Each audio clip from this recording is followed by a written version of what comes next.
If you're wondering who the simple of content creation is, you know what? Just like my man from Ukraine, I do numbers. I've made over 1,000 videos in this Thorin's Thoughts series alone over the last 6.5 years.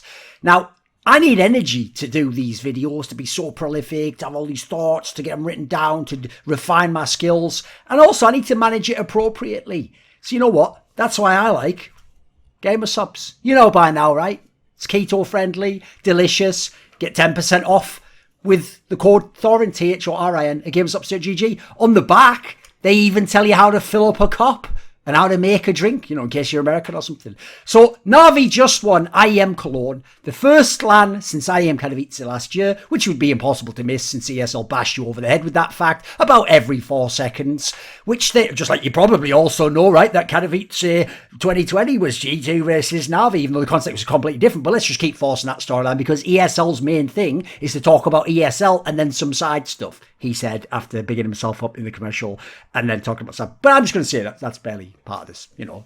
There's no need for self-awareness, you know, just like other people. Now, when they won, funnily enough, IEM Cologne, it was actually the first LAN we've had since Katowice last year, which obviously Na'Vi themselves won. But that was with the flamey lineup, and coincidentally, like obviously there's a lot of things happened since then. The nature of their wins wasn't really that similar overall. Much like that win, though, the nature of their victory, how dominant they were in the final itself, 3-0ing in best of fives, has people thinking, is Na'Vi the number one team? Are they a potential number one for a longer period? Are they someone who can have an owner, as Richard famously said that Na'Vi would have last year? But obviously we went online pretty much immediately. And it is worth saying that was another tournament that didn't have a crowd at it, right? There are some similarities in the circumstances of this win as well. Like this year, they just won the CIS RMR. Big finals performance from BIT. They come in here. They win this tournament dominantly. Last year, if you remember, in the Blast group stage, in the Spring group stage, they won their group. They were ahead of Astralis and Vitality, and it was all best of threes. That wasn't the Blast of ones back then. The problem is, Na'Vi is the ultimate Jekyll and Hyde team. You know how good they can be, you know how bad they can be, and on any given day, seemingly. We're going to look in this video at the good and the bad. I won't just do one and then the other or something. We're going to do both at the same time. We're going to take each point and then we're going to separate it out. Because even though they just won this tournament, there's still plenty of flaws in Na'Vi, and that doesn't mean they're going to win all the next tournaments. So first of all, let's just start at the top, right? Simple is the best player, still.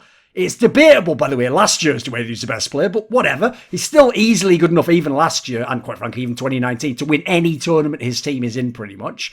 If anything, I would say he's even better now than he was back at Katowice 2020. And remember, that's 2020. It was in 2018 we started calling him the GOAT, and like the highest level of Counter-Strike ever played. So this guy is beyond special. Like, it almost doesn't even make sense that someone can be this good. And especially for me, how unreal his CT sides have become, where he just controls the game. He just chooses where to. He's basically like what Device used to do in terms of mobility and moving around the map, even then sometimes more on the T side.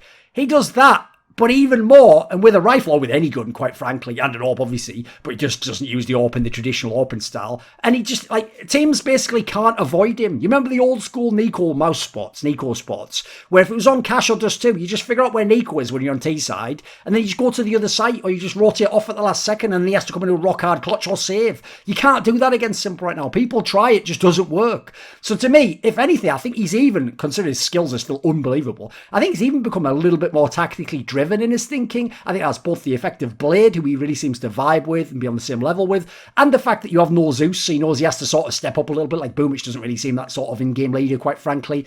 Now, he's not just the best hard carry player, the best one-man army, because people like Nico have been that in the past, Kenny S, etc. But I would say this is the interesting thing. Those players knew how to get their own for themselves. Simple now seems to know how to both maximise his individual impact and team it up with his team in a way that even when they're flawed, they can win the game. Like, that's unreal. Like, that's almost some like in-game leader gear in the back of his head that's kicking in. It's really crazy. I mean, one thing I've really noticed in the last couple of years that's changed from what seemed like the prime Simple back in 2018, that Simple was much more likely when a game's going badly to basically do the equivalent in the NBA. If you're in a losing game, you just jack a bunch of bad threes or something like Kobe Bryant style. Like, he doesn't force it in the wrong scenarios, though. That's the interesting thing about Simple now.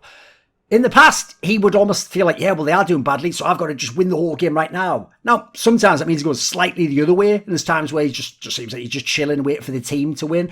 But I also think, in some sense, he's gotten the read a little bit better, which, by the way, I'm already criticising what was the GOAT player of all time, so you can understand it is insane that he's even made these incremental changes to his style or overall strengths, right? I think, for me, if you look at his stats and you look at these tournaments where he's had a bunch of tournaments where he's in like the 0.9 KPR, sometimes going closer to 1 KPR, as in 1 kill per round on average over a tournament, while at the same time, like a bad tournament's like 0.6 deaths per round. That's very low, by the way, especially for an aggressive player, especially for like a high fragger, especially for a guy who doesn't just like bait, etc., like Device or fucking Jame. So the idea, think about this, and sometimes, by the way, he can be down at 0.5 deaths per round. Think about how OP that is. If he gets roughly a kill a round and dies every 2 rounds on average, like that's just nonsense, guys. Normally the numbers, by the way, for top level teams would be something like, let's say, like the star player. In most teams, it'd be like 0.7 KPR.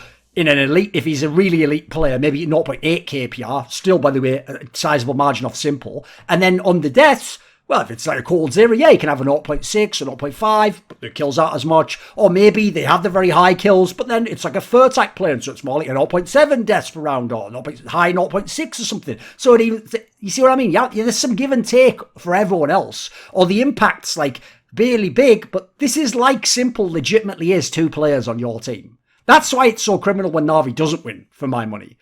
So to me, he's actually broken the very concept of Counter-Strike as a team game. For all these years, we've been saying to people, one man can't win the game, though. It's a team game. Yeah, if it's the best team, one man can't win, no matter how good he is. If we've got the teams we've got in the scene right now, one man can win. And by the way, he didn't at Cologne now, but if you look over the last year or so, of course he has. Because think about the whole premise of Counter-Strike in, like, let's say the last 15 plus years has been that the trade frag makes the T side able to always get in a good position to potentially get on the site because it's worth trading the kill. You kill someone else, Simple just comes in and kills 3 you anyway. It doesn't matter. He just evens the game. He is the ultimate game breaker of all players of all time. And that's actually where someone like Ziwu, who has great skills, fantastic eye test, really good stats, he doesn't quite have that factor in terms of like forcing the game at the right time. In that regard, he plays a little bit too much in the system for my money. Then again, much more young and inexperienced players. You'd expect it, right? Look how many years Simple is into his career and how many times he's been through the fire and the hard times. So to me, the issue with Na'Vi is this. Because Simple is on this team and in this kind of form and for this long, it essentially necessitates that Na'Vi is the number 1 team in the game and wins, that's right, all the big tournaments. I didn't just say wins tournaments, wins some big. You have to basically win every tournament because of how well Simple is playing. He is that good, tournament to tournament to tournament, that it is sometimes on other, I mean, most of the time on other people if you lose. So to me, Na'Vi as a team and his teammates are judged by the harshest standards, but they should be, because we're talking about them relative to where they could be, what their potential is. Everyone should be judged on their potential, not overall relative to where they are. Otherwise, you'll get slackers who are really good, who are on top. People like Forrester being this at times. That's not as cool to me. I prefer someone who works for everything they've got, like, get right. So I would even say this reminds me of when Nico and FaZe had that like would-be era from late 2017 to early 2018. There's a reason why people were super harsh on Nico and why people were super harsh on FaZe, even though they were top 4 like every event. They were in finals sometimes. They were like 1 round away from winning the major. Doesn't matter though. What are the stakes? What's the potential? What's the context of it is the point. Now, let's be real. It does almost feel crazy that I am criticising Na'Vi. I'm going to point out their flaws. Bearing in mind, they've just won 2 events in a row. They've been in 3 finals in a row. They've won 3 big events this year. And the CIS RMR, which I won't put as a big event, but you know what? It had like a good number of the top 10 teams in it, didn't it? Including the top 2 in the world. Oh, as well, they also, like I said, with the 3 finals, had the second at Blast Spring finals, and even Katowice was top 6. It was only basically Pro League. They completely shit the bed, and then that other CIS RMR where people, I think, were cheating. So let's be real. The first good thing beyond you've got Simple, and he's still amazing, in fact, he's better than ever, is Simple has help when they're playing well. As a team, they can beat anyone. Even, by the way, without the others contributing. But when the others contribute, yeah, they're going to beat anyone.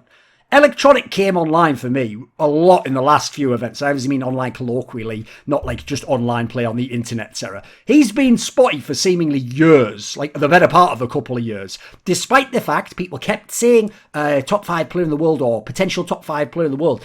My biggest concern is going forwards when he disappears again. If he does, will people just let him get away with it? Will people ignore it? He reminds me of that phrase, like, give a man a reputation as an early riser and he can sleep till noon. That's sometimes what it's been like for Electronic the last few years, and especially I've noticed from Simple haters. I'd also say this, I think before the last couple of events where he started to step it up again, they won DreamHack Masters, but I think it was mainly just his performance in the final and just entering on T-side that really kind of skewed in people's minds, particularly that train game, how well they think he's playing. They haven't necessarily looked at some of the other games, and especially some of the games Simple hard carried and then Na'Vi lost. I don't think he's been as reliably sick. He hasn't been the top 5 player as he was in 2018, but he actually doesn't need to be in this lineup, which is the interesting detail. If he can ever get back there, obviously it's just game over. I will say he can still have unreal T-side impact. He's still a very smart player. So for my money, if you get Electronic playing well and Simple's there, you are likely going to win. You know why? Because unlike the last teams where they had Flamey and he was supposed to be the 3rd star and be part of the big firepower, instead you now have 2 players who can sort of tag team and take turns to do that role. Or if they do it at the same time, like they occasionally do, let's just game over completely then. So you have Perfecto and you have Bit. Now, when they're replacing Flamey was supposed to be the 3rd star in the Simple Electronic lineup. I mean, he was supposed to be a 2nd star with Guardian, but he just never really sort of did it consistently. The problem is, he was notoriously inconsistent, even as the 3rd star. He was never a true 3rd star, at least for a number 1 team in the world, or number 1 team in the world contender. I think a much more reliable at times, someone like Emergence, or Dupree, or Naf, or Twist. Like, you'd much rather have these players. They're going to do much more for you in the game when these teams are at the top. So for me, the problem they had with Flamey was, when he didn't frag out, first of all, Edward and Zeus could be a massive liability, which could offset Simple's performance and Electronic's performance. But even worse, they were actually a fairly smart team overall that could make them grind. But then when you came to the lineup without Zeus and without Edward, it's just too much now. Like, this lineup, ever since they had Boomich and Perfecto, before they got Bit, even when they've got Bit, it just hasn't been a smart enough team in terms of the overall style, cohesion, like understanding of the game sense. It hasn't been good enough to overcome a lack of fragging power. They basically have to be pretty much the best fragging team in the server if they want to win, or Simple has to go absolutely supernova times a million. So for me, they needed to got Flamey a while ago. They've done it now, so whatever. So let's look at these 2 players, right? Perfecto is legit impressive, but not in terms of his fragging mostly. For me, if you look at his, fairly sizable lack of experience, this guy seems like one of the smarter, more well-attuned players to the game of all the CIS players. Like, I would guess Blade has had an impact with this guy, and partially in scouting him, etc. This looks like Blade scores very high marks if he had anything to do with why this player is playing this way, because this guy looks like he can play Blade Counter-Strike. He looks like he understands how and when not to die. Now, that might sound easy, but of course you don't want to die. No, that's the point, though. Tons of players make bad mistakes on CT side. Tons of players on a T side just give their life away for no good reason. He's one of the few factors, along with Simple and then Electronic when he's on his game, that can make Na'Vi look smart, can actually make Na'Vi look like a hard team to figure out and to guess what they're going to do. That is a big deal, because in my opinion, they haven't had a player with that level of smarts outside of a star position since, we're talking like Edward and Seized back in 2016, 2015. Like, we're having to go back quite a few years here, boys. Then you come over to Bit. Now, the interesting thing is, usually Perfecto isn't a high fragger, but he just dies very little and plays smart. And then Bit is someone where he can die plenty, he can do a lot of silly things, but his skills when they're on are really crazy. Like, he can do the skill part of what Flamey's supposed to do. So his skills are streaky, but they're obvious. The eye test just shows you it. So in my opinion, when you have, in terms of fragging, you get Simple, Electronic, and Bit all fragging the game, Na'Vi's trio is basically almost impossible to match. I think the only trio that can match them is Gambit. Obviously, the Axile, Shiro, Hobbit one. Who else is even there? Like, you're going to say Heroic, they sort of take turns to have the game off, or if they all go off, it's all like nobody's as good as Simple, but they're all generally pretty good. Like, I don't necessarily know. So I think overall, yeah, if you have the fragging power of Bit and Simple's going off, you've already got a pretty nice team there. If Electronic joins in, it's game over. If Perfecto also plays a smart game, I mean, at that point, Na'Vi could be the number 1 team and they could do a lot of crazy things. The question, obviously, with someone like Bit, unlike the Perfecto angle, is can he maintain it? Because when I look at Perfecto's strengths, I think they're a lot more doable. I mean, stylistically, not his fragging. Like, I think he overperformed, for example, in this tournament. Bit must frag because he is an insanely inexperienced player to be playing on a potential #1 team of the world winning massive tournaments like this. And obviously barely any lands ever in his whole career. I mean, none in terms of meaningful lands. If you want to see how inexperienced he is, go watch that Gambit game in the CIS RMR final on the Inferno game where he's in a Tech 9 1v2 on the B site and he just misplays it. Like, this is like the way he plays it looks like an inexperienced player. So I'll just say this. He's only been a sick fragger in terms of the whole tournament at 2 tournaments. He's been one online and one offline at this level. It was the last 2 tournaments. And what do you know? Na'Vi won both. But quite frankly, even then, the online one was close. But then again, Simple didn't always go as ham in the final. It's kind of doing a good job, right? So I'm skeptical until he proves it that he can actually be this good. Because if we just take a look at his stats for the year, so, okay, we'll take off this part here. We'll just look at the tournaments, right? This is since he's been in Na'Vi from Na'Vi Junior. So, obviously, we'll take off the first 4 events where he's just playing some of the maps, blah, blah, blah. We'll go to the point where, look, he's doing double-digit maps. He's a real member of the team. He's a real starting player. So, okay, the fragging's just, you know, it's decent. It's good. It's all right. It's all right, actually, for most of these tournaments, especially for such an inexperienced player. And he was having the odd map that was really good. Then you look at the last 2 tournaments. He's going better and better and better. And then the last one's even a LAN. Like, can we really expect him to maintain that? I'm somewhat sceptical. I need to see it proven. I don't just give people the crown before they've done it. Now, Boomich, I have a harder time sort of complimenting. I will say he gets some weird kills. I mean, he uses the MP9 in an absurd amount, doesn't he? He does sort of know how to force action at times, which I think sometimes he can be sort of the irrational confidence guy that just does a move that actually sort of catches the opponent off guard and helps. I'll certainly say it as an entry, it can help. Getting info on CT side can sometimes be useful, and also like just jiggling out a player and making them miss, etc. The problem is I still don't think he's a good in-game leader. Like, nowhere near a great in-game leader or a top 10 in-game leader or a player who should be on Na'Vi as an in-game leader necessarily. So that's one of the issues. I will say it looks to me as though I think Simple sort of half IGLs the team or sort of talks a lot in that regard. They obviously can have Blade talk when they're online. I will say this, when you look at how bad the clock management can be for Na'Vi, there's a concern I have from Boomich, because by the way, Zeus had fantastic clock management. Yeah, you'd run it down, but he was very good at getting in and getting the bomb planted still. I do think that Boomich has weird deaths that can be abused by smart teams or teams that can pick off like rotations, can punish people. Gambit's the obvious example there. To me, though, the issue in Na'Vi is I don't think the firepower is sustainable at this level, unless, by the way, they're going to be some sort of insane, like, CIS remix of 2018 Astralis. Because if I show you, right, the 2 tournaments that we've played here, so we'll look at Cologne and Katowice in terms of these monster performances from this core overall. So we'll go back to Katowice 2020, right? Simple, unbelievable numbers. Not as crazy as this tournament, but still very good, right? Then you look down there at the bottom at his teammates, right? So Boomich, 1.24 rating. That's obviously not sustainable. You've seen his career. Electronic, okay, that's fine. He can do that. Flamey, as usual, underperforming. And Perfecto was a brand new player, but those are sort of the numbers you expect, right? So Boomich, massive overperformance there. Then you come to Cologne 2021, Simple, even better numbers. You come down here, Electronic, similar numbers, very, very good. Bit, I mean, that's a massive overperformance. He's doing almost a Boomich there. Then Perfecto's even above what you'd expect. And Boomich isn't very good because Boomich sort of fell off a bit, right? So the problem I have is, both of these tournaments, like, Katowice has 3 people fragging out, borderline 4, and then Cologne has 4 people fragging out. Now listen, Boomich way overperformed at Katowice. Perfecto and Bit, Perfecto in the sense of fragging, overperformed in Cologne. So do I expect this to continue? No. Again, it'd be so unlikely I'd have to see it happen. Now, one thing I do think they did somewhat is they sort of, I'll say they improved their T-sides. I won't say they fixed it. I thought when they had Flamey a couple of months back, they were fucking terrible on T-sides. And they still have problems. So I'll just say, compared to the atrocious T-sides they were having earlier this year in recent memory, yeah, they have improved. They are still bad at clock management, and that is depressing, quite frankly. They sometimes just get into situations where it's like, oh shit, we better go now. And then the other team knows if it's a Gambit or a G2 or a Rokian smart team.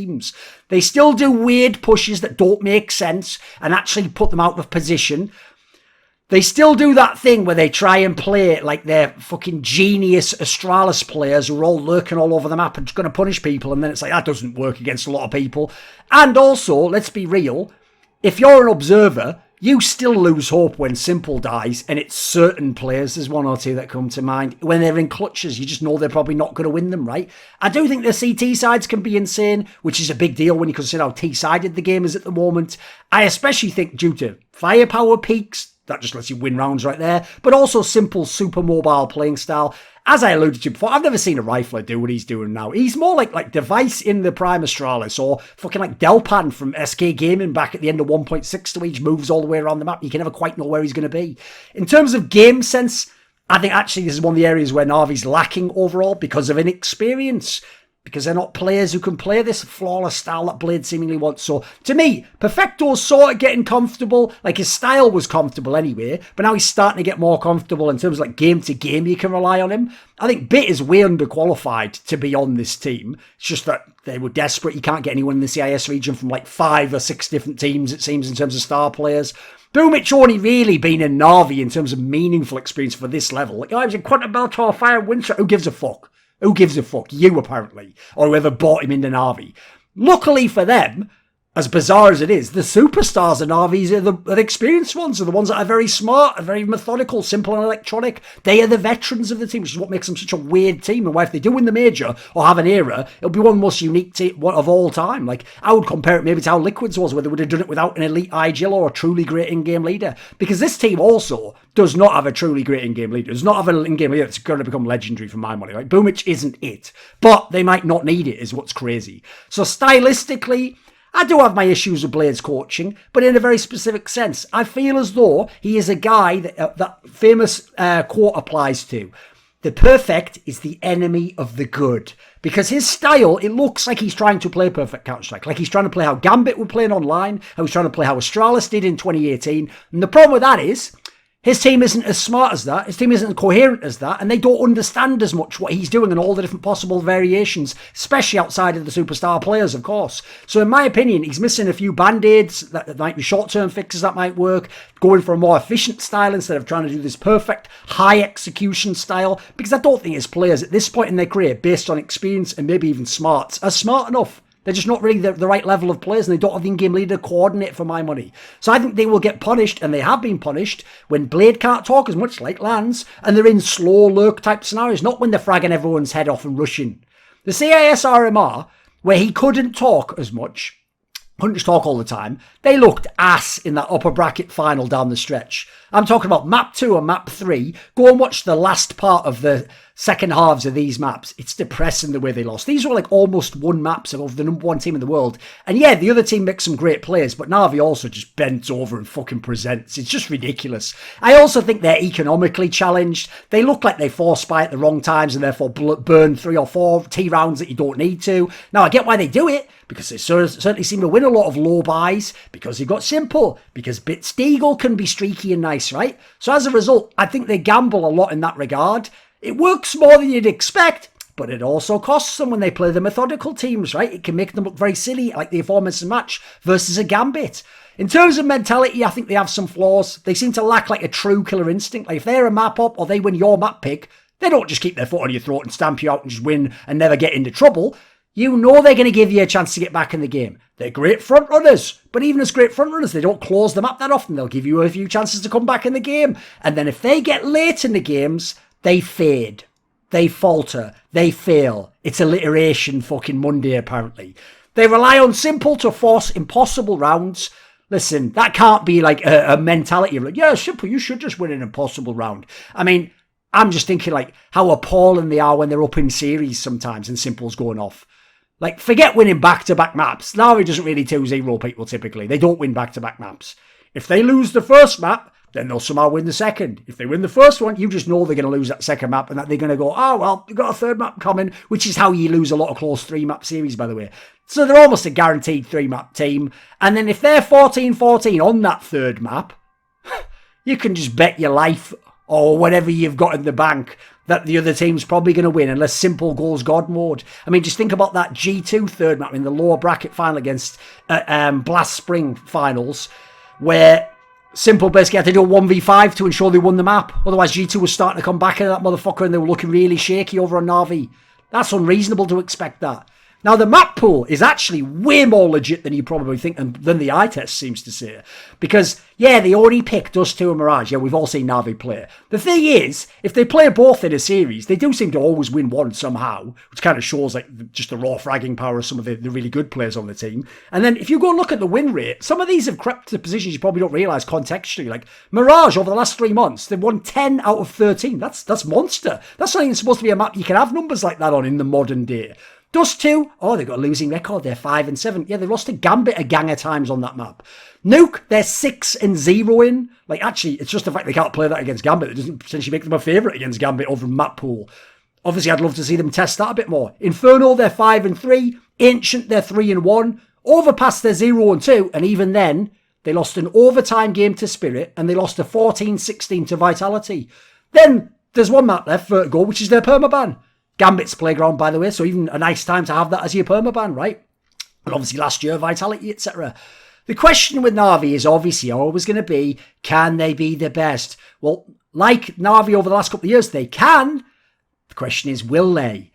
Now, offline brings a new factor. This is an entertaining angle. I will say, and this is something to point out, both Katowice 2020 and Cologne 2021, where they had these dominant playoff performances at times, were two tournaments with no crowd. That means people like Perfecto, people like Boomich, people like Bit haven't actually properly been tested in front of a massive crowd in a stadium where it's rocking and the lights are all in your face. They haven't really been tested in the same way. So I'm not that sure that LAN is necessarily like Na'Vi. So I'm like, you merely adopted LAN, Gambit. I was spotted. Yeah, we get it. Okay. So, but the problem is this. For me, it's the rest of the field that's looking shaky on LAN, unlike Na'Vi. Like, I think the field is wide open right now, maybe for the next major, for any tournament that comes up after this player break. Because Gambit, it's not that they're bad. They just have some small issues offline, for my money, when the coach can't talk all the time. Like, I'm not surprised they looked shakier in the CISRMR in the playoffs against Na'Vi, because guess what? The coach Groove couldn't talk then either. Nafani had to call all the time then. You know what? Suddenly there weren't as many genius rotations and calls on T-side. Now, you look at their game versus Carrigan in Cologne where they got eliminated. He picked these boys apart when they got to LAN. He showed them what it's actually like to face a great in-game leader who's just reading the whole game like some anime fucking antagonist. Oh, I thought you would do this, so I did that, and I did this in future, and I prepared that you might do that, so I already had this trap, and that has now cost you. Like, he's doing that shit against them who's just reading their fucking mind. I'd love to see him play against, Alexi B, etc. offline, if they actually had a fucking good team. Or Glaive in a big series. I'd love to see what they do actually in this regard. Gambit, by the way, and Na'Vi for that matter. Then you've got to ask yourself, how long will it take all the Gambit players to become really comfortable and good as they are online? They fragged out in Cologne, but stylistically they were clearly missing something. They had those moments they looked shaky. Will it take a month or two? Will it take a tournament or two? Will it take 6 months? Will it take a year? Will some of them never do it? I can't tell you that. There's a massive amount of question marks for Gambit. Then go and look at the rest of the field. So we had Gambit. G2 lacks a star AWPer and has some map pool issues, especially against Na'Vi, but is a really nice team. It's just they're a nice team to come third. As I talked about, Heroic has been falling off lately. Quite frankly, didn't do very well themselves. NIP, they got the little initial burst, but then they had issues making Device the star player that they bought for the €1 million or whatever. Then you've got teams like Vitality who are still very flawed, and forget about the rest. So if we're not going to have this issue in offline play with Gambit, or we go online again, let's be real, Gambit's a better team, right? So Gambit actually should be the number one team and be better than them. Now, Na'Vi beats Gambit, but even then they've lost most times to Gambit, and it's always close either way. And Gambit understandably wins most of those. I think stylistically, Gambit actually counters them in terms of what they can do, kind of like the old Prime Astralis used to with the old Na'Vi lineups. I think they punish bad game sense, lack of fragging at times, mispositioning, and especially time management. The past years, there was much stronger competition at the elite top end of the scene for s1mple. There isn't as much now for s1mple individually and Na'Vi as a team.